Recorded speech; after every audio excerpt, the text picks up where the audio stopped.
Enlightened poetry में कृष्ण जी की कविता सुने, अकर्ता की समझ को गहरा करें।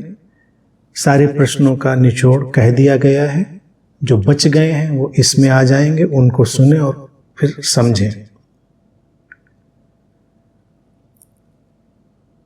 तू समंदर की हवा, मैं पाल वाली नाव। तू द टोटलिटी, द सोर्स। तू समंदर की हवा, मैं पाल वाली नाव हूं। तू जिधर बह जाएगा मैं भी उधर मुड़ जाऊंगी।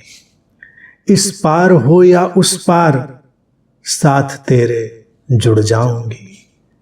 तेरे आसमान में घुली रहूंगी खालीपन होके।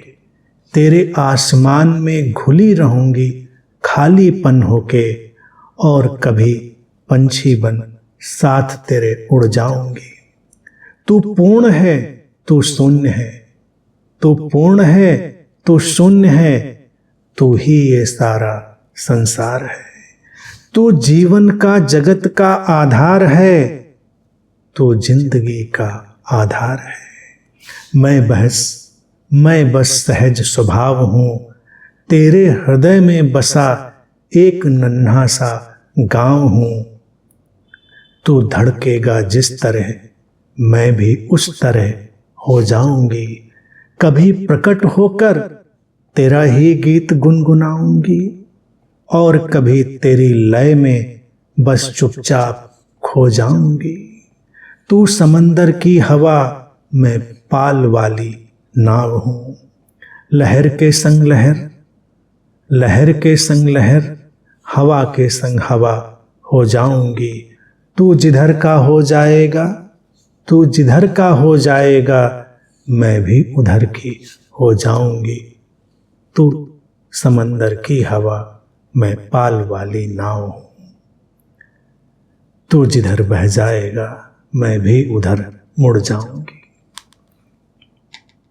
ये है स्टार, अकर्ता का वो सोर्स, वो टोटलिटी, वो समग्रता, वो है तू। वही हवा है, वही बह रही है। ये पाल वाली नावें देखी होंगी ना, फिल्मों में तो देखी ही होंगी कि कैसे हवा के हिसाब से वो चलती हैं। मोटर इंजन जब नहीं होते थे तो उस तरह की नावों में समंदर में लोग सफ़र करते थे। हवा के धक्के से वो बहती रहती थी। उन्हीं पालों को थोड़ा नीचा ऊंचा करके उनको आगे ले जाया करते थे लोग। दिशाएं बदलते थे, किधर का पाल गिरा दिया, किधर का खोल दिया। अस्तित्व की धारा ऐसे ही बह रही है।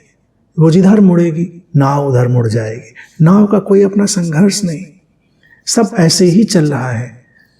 उस समग्रता में अपने को छोड़ देना है। वो समंदर की जो हवा है उसके साथ एक हो जाना है, लयबद्ध हो जाना है। उसमें क्या संघर्ष करना, इस पार हो उस पार हो, जीवन का अंतर जगत का हो बहिर्जगत का हो, कुछ भी हो, सब वही है। आसमान का खालीपन वही है, तो खालीपन में आसमान में चमकते चांद तारे भी वही हैं, तो पक्षी का उड़ान भी वही है। तो कभी खालीपन में खालीपन होकर, कभी पक्षियों की उड़ान की तरह होकर हो जाना। वही पूर्ण है, वही शून्य है। जो शून्य है वही पूर्ण है।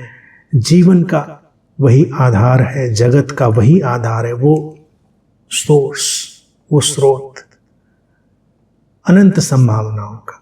मैं सहज स्वभाव हूं।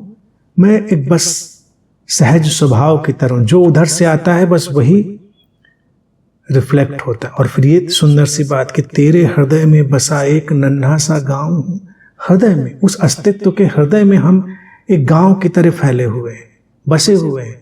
अब उसकी धड़कन ही हमारी धड़कन बनेगी। वो जैसे धड़केगा हमारे गांव की धड़कन भी वैसी हो जाएगी। उस स्रोत के हृदय में हम उगे हैं, बसे हैं एक गांव की तरह। अगर वो हृदय कुछ गुनगुनाने लगेगा तो हमारे भीतर से भी गीत उठेंगे। वो हृदय खामोश हो जाएगा तो हमारे भीतर खामोशी आएगी। कभी पूरे परिदृश्य में लहरें उठेंगी तो हम लहर की तरह उठ जाएंगे, ऊपर उठते हुए। कभी हवाओं की तरह हम बहेंगे, क्योंकि वो स्रोत वैसा ही ले जा रहा होगा। वो जिधर का हो जाएगा हम उधर के हो जाएंगे। संघर्ष नहीं, समझ आवश्यक है। तो ये समझ जब आती है तो पूरी निर्भरता, अल्टीमेट बर्डनलेस स्टेट, ये अकर्ता की समझ है, जब हम उस विराट अस्तित्व में अपने को छोड़ देते हैं।